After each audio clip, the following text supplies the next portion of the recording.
There must be some kind of way out of here, said the joker to the thief. There's too much confusion, I can't get no relief. Businessman there, drink my wine. Good afternoon, everybody. Today's special guest is Philip Jennings. Thank you, Philip, for taking the time to sit with us today and talk.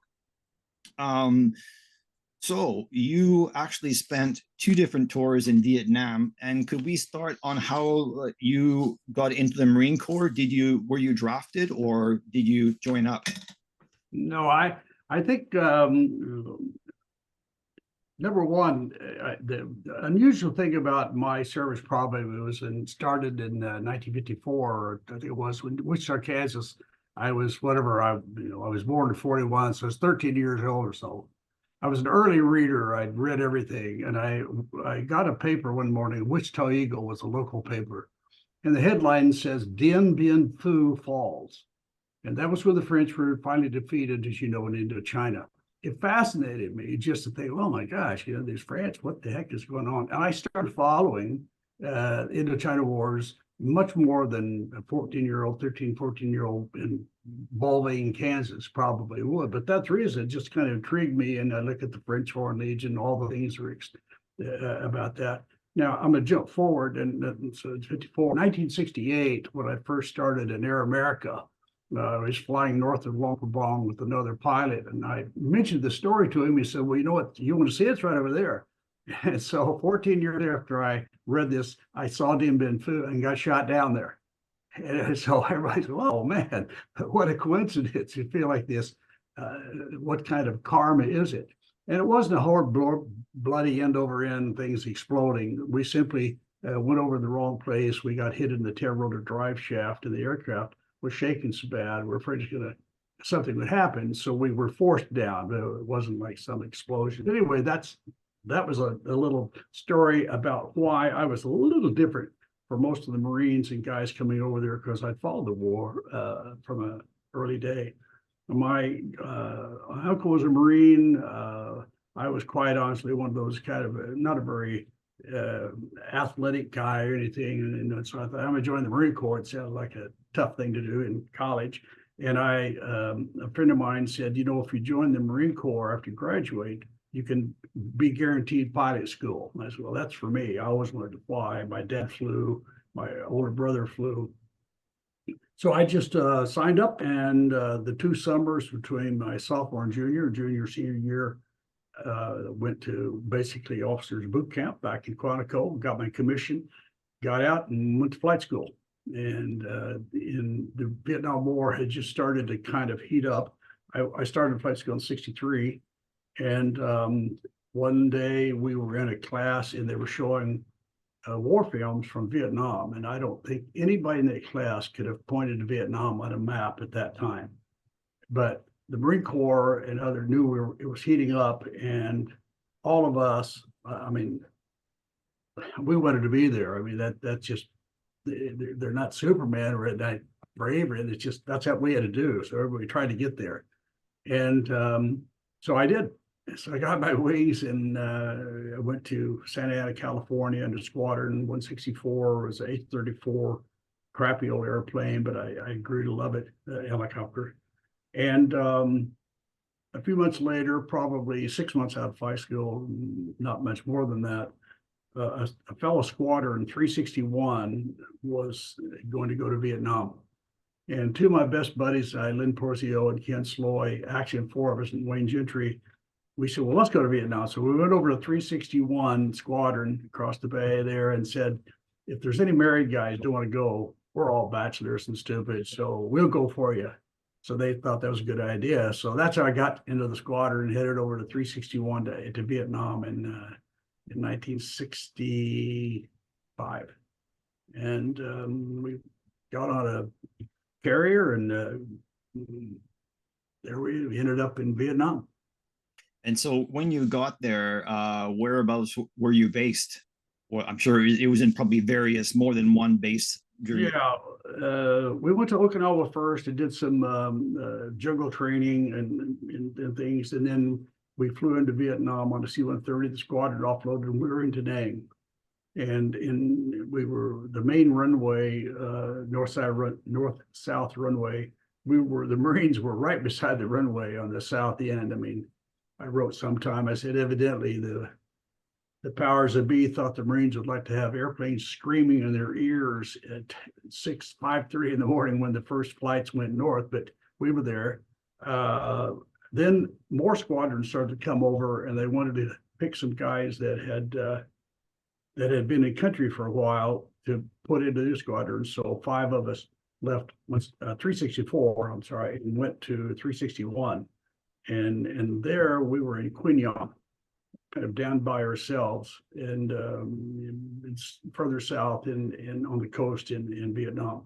And we flew there I flew there the rest of my tour, about 9 or 10 months. It was an interesting tour. The Korean Marines were there. The ROK was there, the Korean Army. And we were their helicopter service because they didn't have any helicopters at all. So I was attached to those guys, toughest guys in the world, really, really good guys. And I go into Korea tomorrow, as a matter of fact. And every time I go, I usually look up some of the guys that were pretty aged like I am now, but they certainly remembered that we were their medevac pilots and fuel and everything for them. So it was quite a bond. And then I came back. I was wounded slightly, not a big deal, but I had to be hospitalized. And so it was unfortunate after I'd already got my orders home. So it took me a little longer to get home. I was in the Philippines at Clark Air Force Base, and went to the San Francisco hospital, ended up in the San Diego hospital. And they weren't sure how long I might be laid up. So they took me off of flying status, and I became a forward air controller. And forward air controller school for the Marine Corps is in San Diego.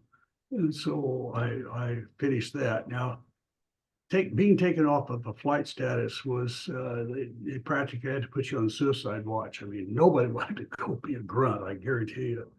Even forgetting the fact that you had about a 25% chance of living through a tour in Vietnam as a forward air controller. It was a really, really a tough job.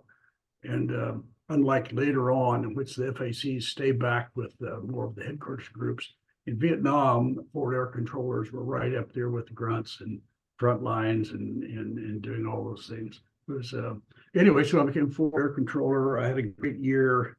We went on a 6-month cruise in the Mediterranean. It's wonderful. And all the time I was thinking, when I got back when I ended my year as a FAC, I actually ended up as an air liaison officer, which is the higher an ALO for the battalion, was the highest air officer, reported to the division air officer. Anyway, I thought, well, I'll get back into go back to Vietnam. I was not doing well with the civilian population from the day I stepped foot back in California, out of the hospital. And it just struck me that there just really wasn't a war going on in the United States.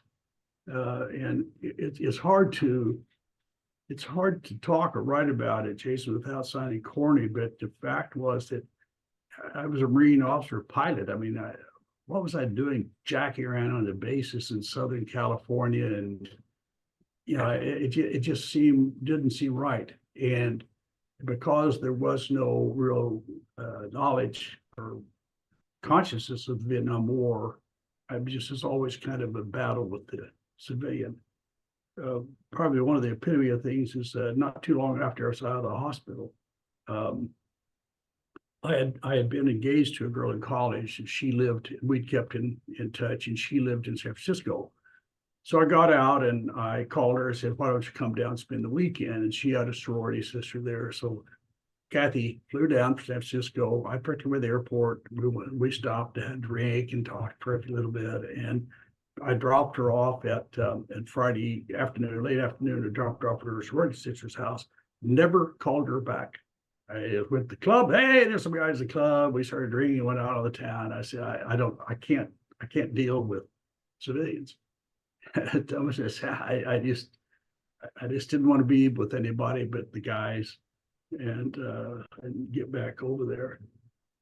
As an aside, I had severe PTSD, evidently. I didn't think of it at the time. And years later, when I had to kind of deal with it, the guys at VA and the psychologists and people would say, well, gee, here you are 50 years later. Why didn't you report your PTSD? And I said, look, it's a fair question, but let's think about this. I'm a young Marine captain. I'm going to go into the skipper and say, hey, skipper, I'm really kind of feeling bad and having some bad dreams, and I'm not sure how to be in combat. I mean, come on. I mean, nobody's going to do that, and unless you just so you suck it up. And then that was one of the bigger mistakes I've made in my life, was sucking it up. Exactly. But so anyway, I'm back from the med cruise and getting ready to finish that tour. They wanted to make me a regular officer. I was a reserve officer at the time, and they wanted me to extend for another 4 years. And I said, happy to. I said, you get your choice of duty station usually. And I said, yeah, I want to go back to Vietnam. They said, well, you can't go back to Vietnam because you've already had one move this year. I said, you got to be kidding. I mean, this is the dark side of any military, infantry, and Marine Corps. You forget those things. I said, now, so you are telling me, sir, because he was a major telling me this, that because I moved from Lejeune to Cherry Point, 150 miles in my car, that I can't volunteer and get into squadron to go back to Vietnam, even though the skipper and everybody else are hammering on guys to try to keep them in the military, keeping the Marine Corps were short of pilots. And he said, yes, that was it. And so they gave me orders to Navy 4 Squadron, which I wanted to fly fixed wing, but it was just so stupid that I went to the division air officer. I told him the story, and he said, oh, we'll fix that. So we went to see General Boucher, who's 2nd Marine Division commander. I mean, that's pretty high up. He listened to the story, said, oh, there's a mistake. I'm going to go to DC next week. I'll come back and fix it up. What squadron you want to go into? I said, I'd like to be in a Cobra squadron, but I'll go in any squadron. Okay. He came back. Air officer called me over. General Boucher held me in and said, they wouldn't change it. He said, I'm not surprised that you're being upset. And he said, if you want out, you're out. And I said, I'm out. I got out of the Marine Corps and had written orders I'm just so mad. And so I just thought it was so stupid. And I had also received an invitation from Air America about the same time. I can't remember whether it was before or after, quite honestly. But I called the number you call for Air America, and they, 78744, whatever, they answer the phone number, and real mysterious. And I said, I was in Dallas at the time, and they gave me a short interview, and they said, well, you're just out of the Marine Corps, so we don't have to do a lot of checking and stuff. Do you want if you want the job, I'll see you tomorrow morning at 9 o'clock. I'm in Dallas. This is guys in DC. So I called out the airport. You got any overnights. I flew overnight on an old DC-6, got there, got a room, took a shower, went in and sat down in this office, had nothing in it but this guy. His name was Red, and he was a recruiting officer for Air America.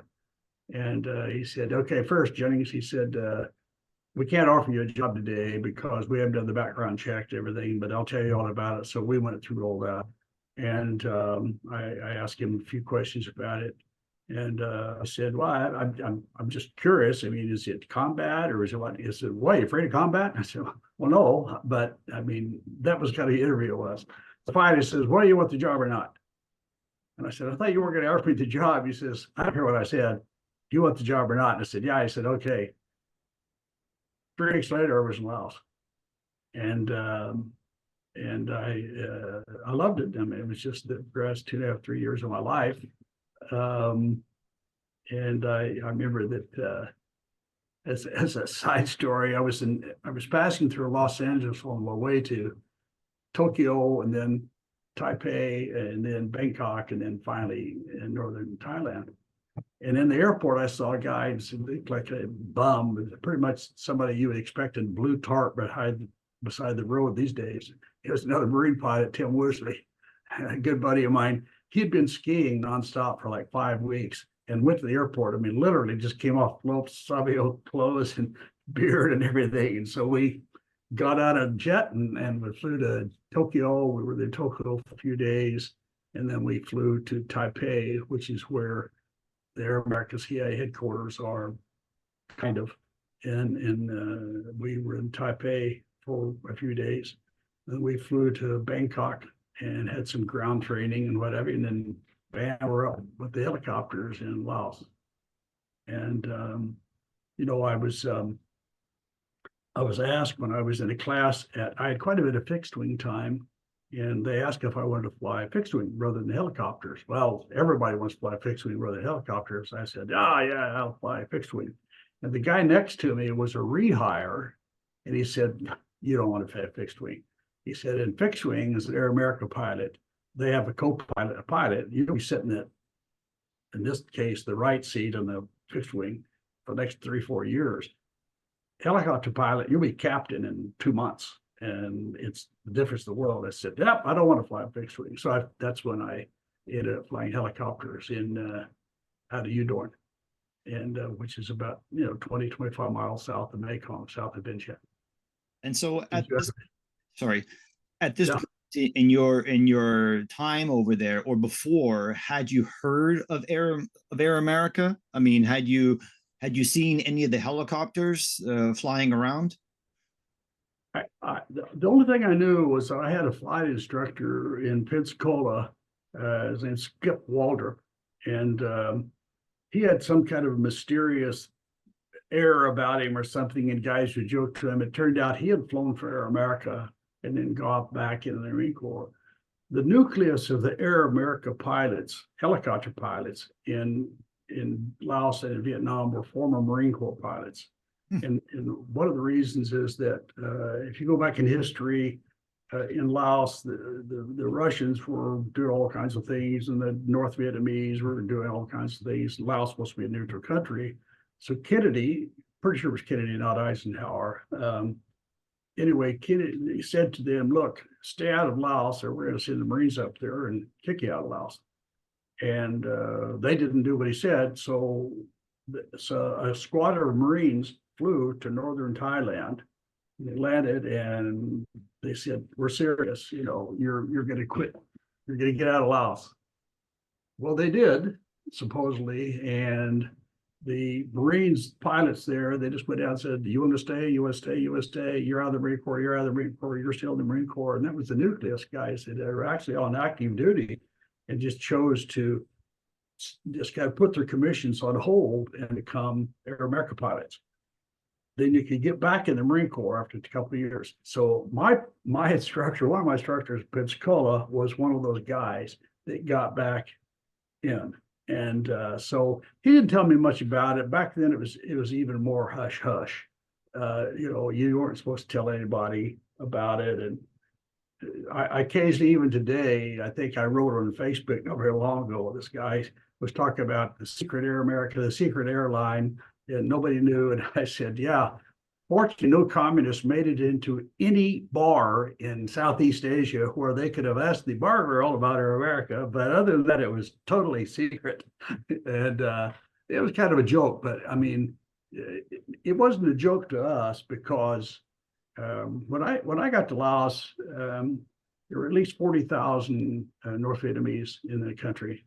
There were two really, really hot spots around the Ho Chi Minh Trail or on Techapong, which is close to there, and then up in the northwest part of Laos. And then, a lot of anti-aircraft, a lot of people, tanks, and et cetera. We flew unarmed and in unarmed helicopters with just thin skins. And that was to maintain the ruse that we were non-military. So we're just flying around there fat, dumb, and happy. Most of us got thin, at least, from disease. But that it was interesting in that nobody. It's probably all through the Cold War and a lot of spying. You know, but you don't know. So as long as nobody says anything, then you don't have to deny it. So don't ask and don't tell, so to speak. So anyway, yeah, I knew a little bit about Air America, not very much. You learn quick, because for the first 6 weeks or 8 weeks, I flew with another pilot. And then you get a check ride and you're on your own. And so we lived in Udorn, but all the missions were in Laos. And so you'd get a little Jeep would pull up by your house early one morning and beep, and they'd give you a mission sheet of some kind. And you'd go to the airport, pick up an airplane, go to Laos, and stay about 7 or 8 days and just live up country, live in Laos. And I mean, you live in the villages. I mean, it was fairly rustic, so to speak. And although we did have at Samtong and anyway, we had some fairly built up bases. Air America did. The most famous Long Chen, it's always called the secret air base in the world, and then more than flights in Chicago and all that crap, which isn't true, but it was pretty base. But the reason it was secret is there's not many people wandering around central Laos to find it. I mean, so it was just there. Everybody talked about it. I mean, so that was kind of the issue. I mean, we had the best of all worlds and the worst of all worlds. And the best of all worlds, we didn't have a lot of bureaucracy. You checked out your airplane, you're the captain, you had a flight mechanic with you, you get up and did your missions. Our missions were handled by CIA guys that are stationed permanently up in this country. Toughest guys in the world. These guys are up there fighting an army. I mean, somebody was, I was just reading within the last week or so that you talk about a victory of sorts. You know, there's about maybe 100 pilots and 100 to 200 CA guys fought off, 50, 60,000 troops in Laos for 10 years. And it wasn't easy. And I don't quote me on that. You would quote me. The numbers, I didn't like it's not much though. I mean, because I flew in Laos every day, and these CA guys were just tougher than nails, and they lived with these troops and directed them. The most famous was a guy named Tony Poe. Tony Poe he was a former Marine in China during World War II, and he just really came out of the military Marine Corps into Air America, into the CIA. And he was easily the model for Kurtz in Apocalypse Now. I mean, he was a wild man, tough, mean, brave, and he was one of our customers. You go up and land at 118 Alpha, his place now it's away northwest Laos, and up by the triangle, which is Burma, Thailand, and China, and that's the drug triangle up there. So there was not only all the drug trades and all those armies, there was in the communists, and then we had our army up there. Flying with him was always, or flying for him was always a treat, and in the sense that he was. Here's the good news: when you lived in this village with him, you realize there's a lot of enemy around, and Lord knows when you could be attacked or something. And but we always were much more afraid of Tony coming in and making you drink with him. So that's kind of, please let it just be. If you hear noise, please just let it be an attack, not Tony looking at me to go drink. Denise, get over here, and just So it was quite a character, and I was flying back I was at Luang Prabang, the royal capital, one day, and I got the chief pilot sent me a message, said to fly over to work for Tony in the afternoon. And I said, okay, well, between Luang Prabang and Nam Tue in northwest Laos, the Chinese are building a highway. I mean, a 4-way beauty. It's great. And they're getting ready to invade Southeast Asia and Thailand and everything. I don't know what's happened since then. This is 1968, 69, 70. but they had a lot of anti-aircraft over there. So I'm flying from Luang Prabang to Nam Tuik to work for Tony, and it's late in the afternoon. And I said, well, I'll just kind of cut across the corner. Well, I got hit. And I heard it hit, and it kind of started a rough-running engine, but I was flying okay. So I started into Tony. I could see Tony's airstrip about 4 or 5 miles in front of me, and so I called him, and I told his air guy, I said, hey, look, I'm coming in for the missions, but I'm going to have to down the airplane because I'm pretty sure I've been hit and then having a problem. And the guy came back and said, Tony said, don't land at his strip if you can't work. Well, you don't have a lot of choices up in northern Laos, particularly when a rough engine. And here's how much we were afraid of Tony. I said, I'll find someplace else. And I actually made it over to Namu and landed. And then it's one of those things where one of the procedures when you're flying helicopters, or most reciprocating engine, is that they will hold together, but if you take the power off of them, it's when they kind of, so I landed and I said, hey, I made it, and took the power off, and the engine just kind of went blah, and I'd been hit in Magneto, and then it had gone up and that's just stuff. But anyway, I had to get an airplane for the next day, and I had to go to see Tony, but he didn't yell at me this time. I mean, he was bigger than life, and it was. Sometimes he would want to fly in the left seat, and H-34 helicopters, the pilot seat's in the right seat. So he'd get on the left seat, and I'd be flying along, and all of a sudden I'd hear him shooting, and he's just shooting at. I said, "What the hell are you shooting at, for God's sakes?" But he was just that kind of a guy. So anyway, I've kind of gotten into the attitude. That's Air America, and it was just.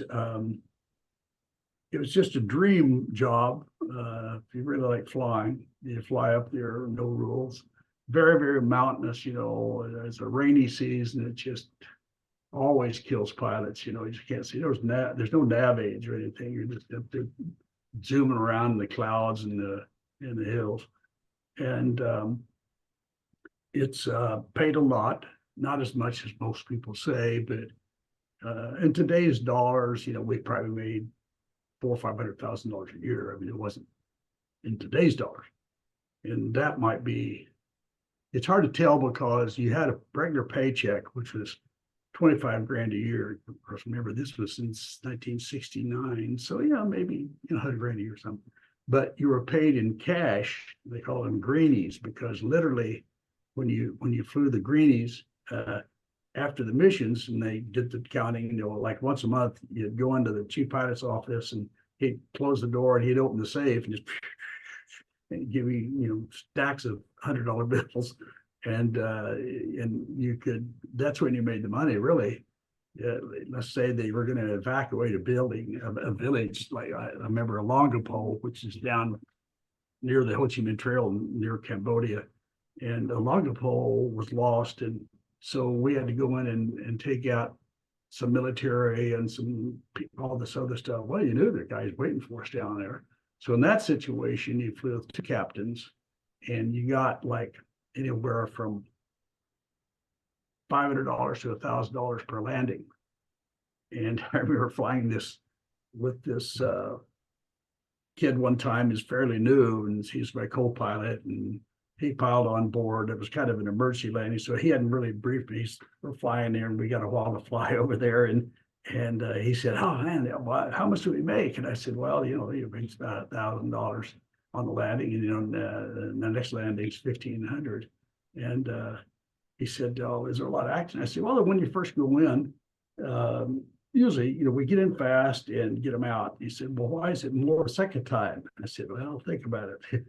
As a second time, they know you're coming back in, so you get a stepped up little bonus there, And there were times when we were having villages overrun or something. You'd have maybe 10 landings in the thing, maybe $10,000 a day or something. But there were few and far between.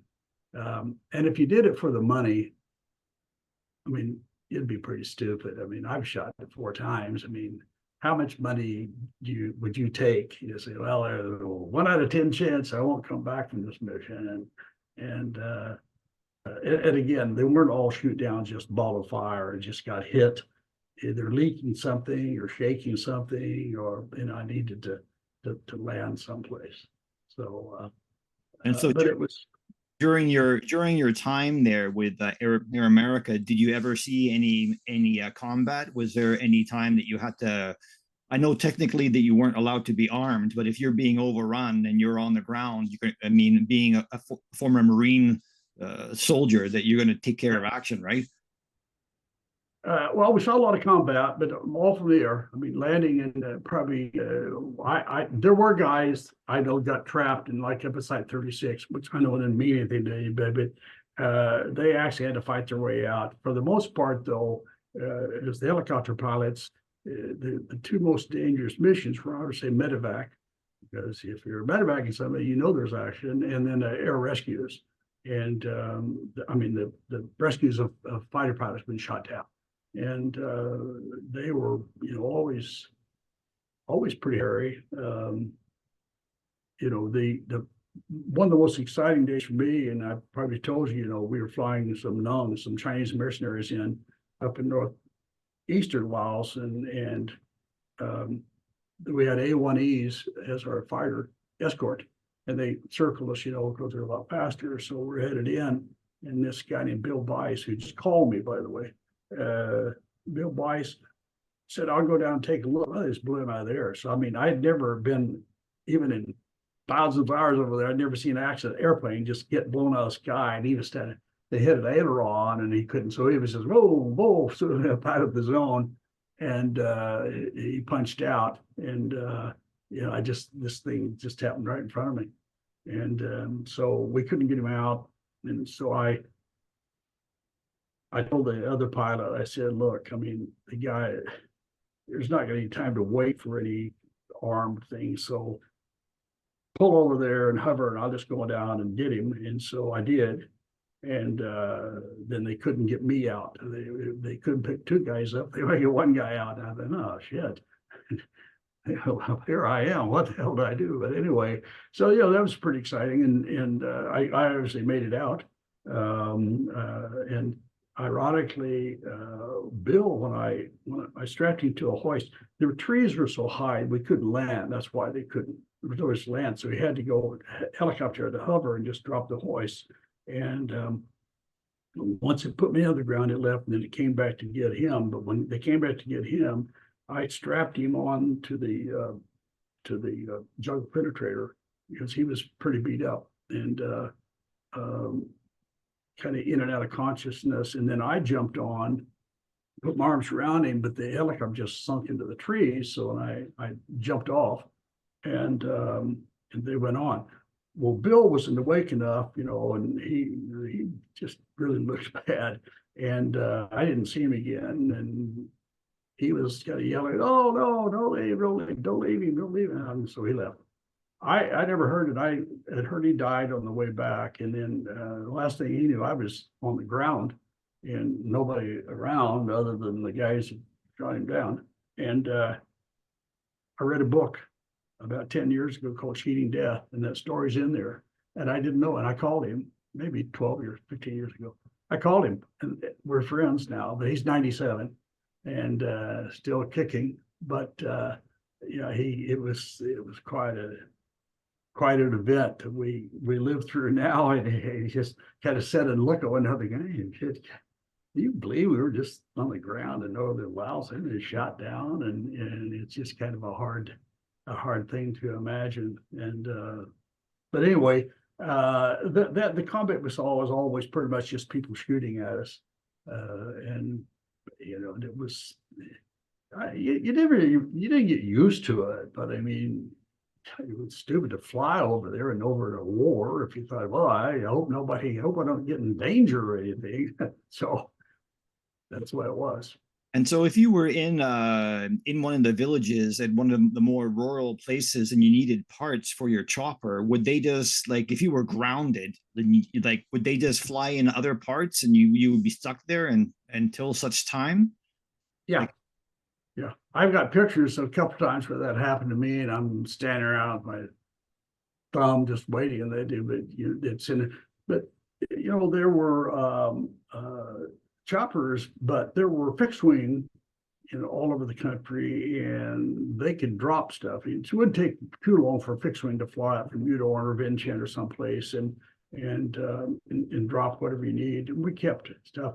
The mechanics, flight mechanics for 34s were unbelievable. I mean, the time that I had a Magneto shot up and everything, he just by himself with tools on board had to change all the pistons and change all this, just rehaul it, just overhaul that engine. And of course, they're sitting down there waiting for some incompetent fool that's flying, to kill them because there's nothing they can do. There's really nothing worse in combat than being a co-pilot. You're sitting there watching this guy who you believe all of a sudden is the worst damn pilot in history. Oh man, it's a horrible feeling. As long as you're captain, you don't think that much about it because you think about flying. But flight mechanics had all the time, just worry about the pilot doing something stupid. I would say of the 15 or 20 pilots killed when I was there, Wow. at least half of them were just stupid things, That we had an Army pilot, and the Army pilots obviously weren't near as good as the Marine Corps pilots, but they, he was decided he could fly into this zone and it was high up and you have to fly on the side of the mountain and land and clouds would pass. He said, well, I'll just wait the cloud passes, then I'll just go in and land, come back out, try to get the mission done. Well, that was at the end of him. The cloud fooled him. He came in, he just flew into the mountain. And guys, would run out of fuel because he didn't want to stop. Just dumb things. And then a number of them, well, I think of 3 of them that were killed because when they're on the landing pad, some Pathalau or the communists would run up and throw a hand grenade into the helicopter, or they would wrap rubber bands around the helicopter and throw it down a gas tank. So by the time that the gas ate up those rubber bands and over the helicopter, and the hand grenade exploded, they'd be away from the pad, and so that was the danger. You always try to keep the guys away from the helicopter. And the weather was just horrific. Just when it was rainy season, you just flew, and it was just really, you had to be a darn good navigator. And I mean, the second scariest day I ever had is that I flew on a mission. They stripped a helicopter, my helicopter, about it, just everything that wasn't nailed down. They took out of that helicopter, and including every radio I had except UHF. Yeah, they wanted me to go. I picked up a mechanic and I flew up into kind of on the North Vietnam Laotian border. And we'd had an airplane go down there, and they wanted to get the radio and the sensitive gear out of it. And they thought it'd be a good idea if we go up and do that. So, but it was a really hard place to find, and it was during the smoky or rainy season, and it was so hard I had no navigating gear. I just had to navigate. So they said, well, we'll have a C-123, dumbest idea in the world. Well, you keep him in sight, and he can lead you up there. Now, maybe, but anyway, so I did find it. And went in and the guys jumped out, and we saw the airplane, and they went down and jumped out. Took a couple hours to get all the gear out, threw back in. But this time it's raining. It's not a nice day. And I took off. He came over, the C-130 came over, and he said, "Okay, I'm following you. Follow me." I never saw him again. So I was climbing out, and I was in IFR. I mean, I just couldn't see anything, but I had a good feeling for where I was. I mean, and I knew I had to go left. I knew I had to go south, et cetera. And all of a sudden, these damn tracers came by, and they were, they looked about basketball size, soccer ball size. So it's probably 37 millimeter or something like that. So I just went wham, and just zigged and zagged, because a lot of them are radar controlled, and then diving up and down. And finally, we didn't see it anymore. And I had no idea where I was, none. I was just in the gray sky up there. Wow. So I said, all right, I told the flight, and this mechanic had never been up country before. And he's watching me, he's in the left seat, and he's watching me, so I flew for a while, and I told Rudy, my flight mechanic, I said, I'm gonna low down, watch out, just tell me if I'm about to hit a mountain or anything, and let's see if we can find out some ground site that we find is. So I landed, and there was a airstrip there, a dirt airstrip, and I said, you think that one's safe or friendly? And he said, there's not much friendly in this area, but no. Okay, so we said, well, let's try to land at it because we're getting low on fuel. Well, wasn't safe. So they shot at us, and we went back up. And all of a sudden, not all of a sudden, after a while, my fuel warning light comes on, and I'm somewhere either in Western North Vietnam, China, or Northern Laos, and I wasn't sure which, because I've been airborne about 3.5 hours. And I had told Rudy, I said, well, I've never done it before. I call Mayday. I don't know what, I'm just totally lost. I got 15 minutes of fuel. And but this time, and so I'd call Mayday, and this airborne controlling airplane, Cricket, answered. He was Hotel 34, Cricket, go ahead. I said, I'm so-and-so somewhere, I'm lost, I'm out of fuel. And they asked me, what kind of aircraft and what was the mission? And because they were curious what the hell I was doing flying up there around that area. Because we never coordinated with the Air Force. I mean, it was just like, let's just keep those bastards in the dark or something. But so they got me in an azimuth, and then they said, we'll send a crown, which is another. And so they'll get us in an azimuth, so you can tell us. They knew where I was from Cricket, but they couldn't tell how long that azimuth I was. And about that time, the fuel warning light started blinking, and I said, hey, Rudy, have you ever seen a fuel warning light blink? Is that good or bad? He says, I've never heard of it before. I said, well, I'm going to say it's bad. And so I called Cricket, and I said, it's getting dark, and the Pagani is below me. I'm not going to try to land this thing dark in wherever the hell I am. And I heard somebody come up. It was a Continental airplane, another Air America, a type of Air America, and said, hey, I think I know where you are.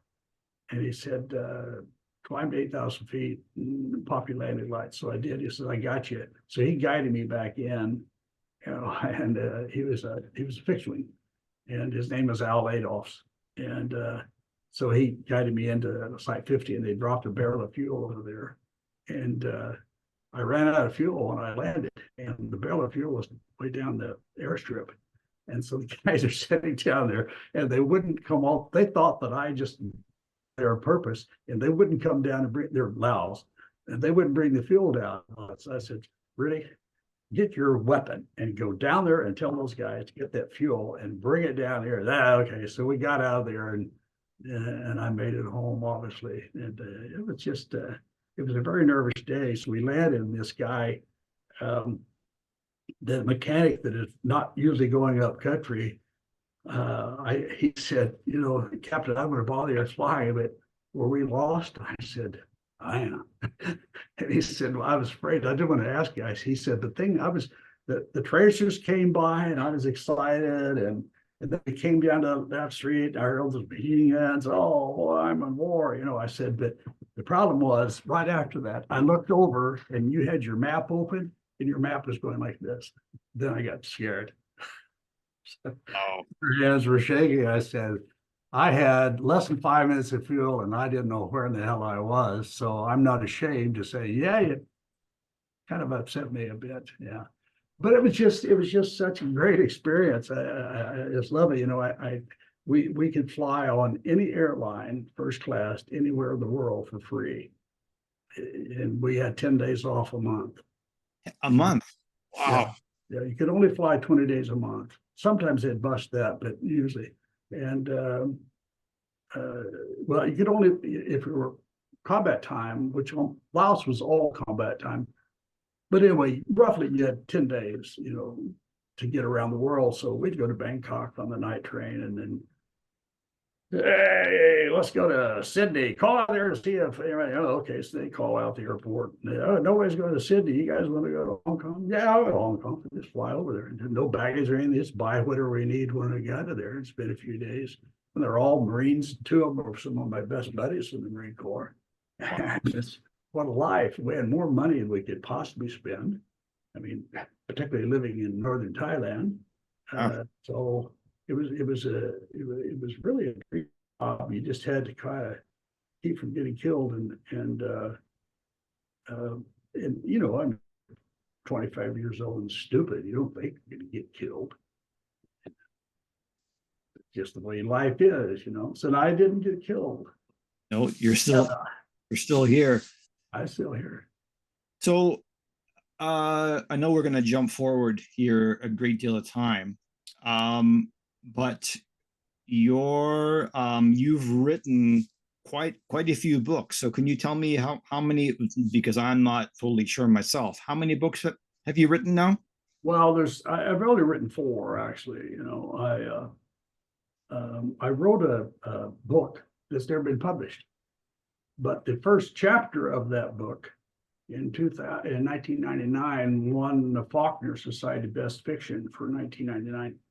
So that really, it was they just took the first chapter. It's called Train Wreck in a Small Town. It's now a 300-page book. I'm just too lazy to kind of finish editing it. Then I wrote Namarama, which was the first of the cathartic pieces. And, you know, because obviously I carry this in a very jovial manner, but it's a lot of really, you know, serious stuff. It was really, I left Air America, not because of anything, but the government decided that we up there were making too much money. And so they said, let's just hire a whole bunch of pilots so nobody makes much money.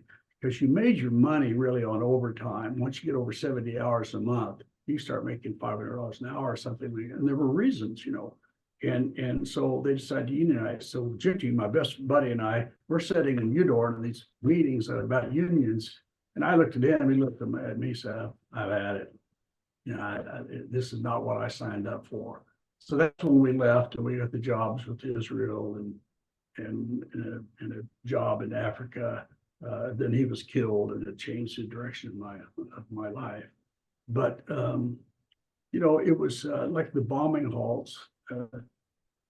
When you're in a helicopter up around North Vietnam, you feel a little viscerally how stupid a bombing halt is. Really, you just get to tell the enemy, okay, we're not bombing or sending any fighters up today. So the insanity finally prompted me to write Namarama. And after I wrote Namarama, the Goodbye Mexico is then a continuation of Namarama. And the book that's coming up very shortly is called Gearhart for President, is the final book in this 3-book series. And then in the after Goodbye Mexico came out, Regnery, the largest conservative publisher and probably in the world, called and asked if I would write The Pig to Vietnam, the politically incorrect guide to Vietnam. And yeah, and it was tough. It was really, I thought it'd be fun, and I was so flattered to write it, but they wanted a 250-page book that could appeal to 17-year-olds and 85-year-olds, and that had was very serious, but had humor in it, so people would read it. Each chapter has to be complete, so you can just sit down and read just one chapter of the book, and it tells you that it doesn't go on. Every fact had to be checked, and with a date and the book and the source. It wasn't, I just make up crap, which is I was wont to do. But so it took me, I never really had rejections in writing, and I sent the first 75 pages of the Pig Vietnam into Barry Crocker, and he said, no, start over. So, but I finally did it. And it sold really well. It was #1 on Amazon for a while, and stayed #1 on war books for quite a while. And of course, now that's really history. Yeah, I mean, you know, I've got lots of books you can see behind me, and then I have lots of books in front of me. Then I have books downstairs, and this is the first one that I'm reading of yours, and you know, it's really nice to read through something that has some very different angles on it. There's so much about the Vietnam War that was written in the mid 80s or early 90s, which is just the same stuff over and over again. So you really gone. I mean, I think you told me how many books that you've had in your collection, that you have to read through to get this knowledge and to fact check it all. So it's really, really quite interesting, you know. I And gave my library, Jason, the library I used to write that book, I gave to Hillsdale College, and there were almost 400 books. I read every one of them. And all talked to and everything. He just said, well, I knew it was going to be an important book. I wish it hadn't been passed off as a politically incorrect, because it gives it lacks a certain gravitas. I just write, I will debate anybody, stand on anything it says in that book. And it's, again, I was there 3.5 years, and then I studied it for 20 years. And I had to get books in French and have them translated for me, but I really wanted a good feel. But it came down to, Jason, it was no more complicated than it should have been. And that is, we had touted ourselves as being anti-communist for 20, 30 years, and in Vietnam asked us for help. I mean, there's politics in between. I understand about the Binh Minh Phu and the French wanting to come back and the communists want to take France. But in fact, the matter, there was a country said, we're about to be run over by the communists, and they're rotten bastards, and said, well, we'll help. And we went over, and from 65 until 68, we had a very poor plan. Most people believe not a battle action plan. I sat next to Westmoreland at dinner one time. I was talking to him. He said something to me, not defending himself, but everybody hated Westmoreland for this attrition. The fact of the matter is, in 1968 in Tet, as you know, it was just a total disaster for the communists. And it wouldn't have been had not McNamara for 2.5 years. He only been there 2.5 years before Tet. We went in 65 in force. So in late 67, that's where we were. And then Tet 68 was a big rumble. Well, but then he had decimated the communists so much that the Tet 68 was really an all-out, let's make it happen or not, because China had already kind of backed out of the deal. The Russians said, you know, we're tired of sending ammunition and all this stuff down there, and you guys just, you know, not doing anything. They said, we'll show you. So here we are. In 2 years, actually, Westmoreland had just decimated that the communists. And of course, the rest is history. We went over there, and they had Tet, and they lost 50,000 men in a weekend practically, and nothing happened. They said it would happen, and the Russians were upset, and China said, I can't do it. And the American press and London and the European press and Walter Cronkite said, no, we've lost. It was a bad deal, and we'll never win this war, and swung over. And I happened to meet, there's a guy named Pechepka, who was a Romanian officer, the highest ranking Russian to ever defect. And he was a propaganda guy. He could not believe it when they said, he just said, can you believe the Americans are saying they lost Tet? And they were celebrating. You can read this book, it's called Red Victory. And he talks about how they were just astounded. They thought the war was over, and they were calling around to every communist said, we actually won. And so, and ironically, my life is like this. Harry Crocker, who was the editor for Pig Vietnam for me, was Pechepka's editor. And I went to a party with Pechepka, a book party he was having at Dick Helm's house, one of the other CIA directors, and I had a chance to talk to him. But yeah, I mean, the story is not that difficult. It's obfuscated by all this other crap, but we did what we were supposed to do. And after 68, we just kicked their ass up and down. You know, they tried another offensive other than Tet. They lost 100,000 guys like in a week. I mean, they were just beaten. And They just threw it away. I mean, and we of course, you can argue about losing a war mean. I'll just say, well, if you think we lost a war, be a date. I don't know what was it over, because we had everybody out in '73. Everybody, nobody. We had a few guys and CIA guys, and the communists came into Saigon in '75.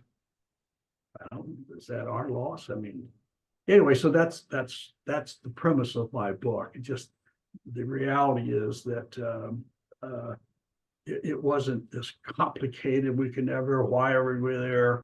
I don't believe I had a chance to read it, but Churchill and Eisenhower wrote a complete description and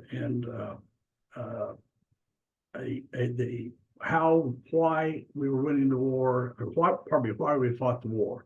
And it outlines exactly why we went into Vietnam. John Kennedy in 1955 gave a speech saying we really need to help the Vietnamese, and yet it still permeates certainly academia. We were just kind of stumbled around. We were looking for oil in the China Sea and just these incredibly bizarre things. Anyway, I didn't mean to go off quite that much on the book, but that's why I wrote Pig Vietnam.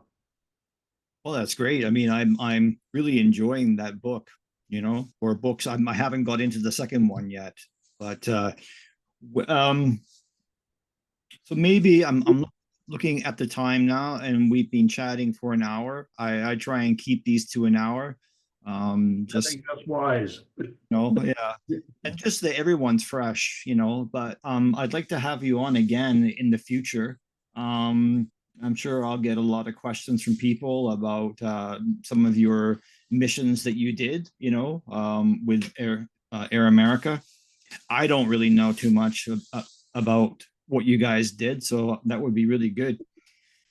And I'm gonna, just for the viewers, when I make this little video, the exit video, I'm gonna post a picture of Tony Poe, so people can see just how colorful of an individual he was. He used to wear, Hawaiian shirts, and was actively every day enjoying his drink. Yeah, he drank Mekong like it was water, Mekong whiskey. Yeah. He had a bag of ears behind his desk. Yeah, he was everything you'd want in a guy running that part of the world. But it was, he ran it. Well, there wasn't any doubt about who ran northwestern Laos. I think, in a lot of these times, and that the public, they want things done, or and when people do it, there's probably people like Tony Poe who get things done, and it doesn't matter how they reach that objective, and it's not going to be pretty, but they'll still reach that objective. So, well, it's one last thing. I'm sorry to take your time, but in the book I'm writing called Eternal Gratitude, and that's about Bill Bison and But ironically, the two of the big figures are Tony Poe and Father Bouchard, and you couldn't have more of a difference. But I'd fly for Father Bouchard one day, who was a Jesuit priest who just saved their lives and just lived in that poverty and everything for most of his adult life. And Tony Poe would just kick everybody's ass and stuff.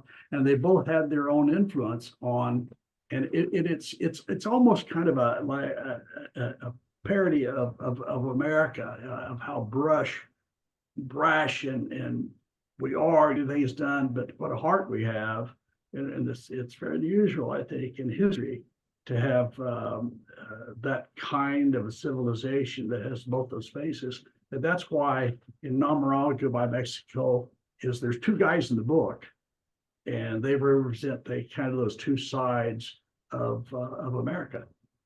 And the original book was only one guy. It was a shadow, and I decided not to do it that way. Anyway, when you get into it, you'll see what I mean. And so, if people want to find your books, how can they, find them? Amazon? Amazon is the best source always. They're like a nickel a piece or something out of whatever it is. So I push them not for money, because that ran out quite a while ago. But yeah, I want them out there. I'd like to have them out there, and Amazon's the best source. Okay. Well, thank you very much. Don't go anywhere because I'm going to end the video, but I want to talk to you off air for a bit. So thank you very much. And we'll have you again on here soon. Thanks, Jason. I enjoyed it. Out of here, say the joker to the thief. There's too much confusion. I can't get no relief. Businessman there, drink my wine. Plowman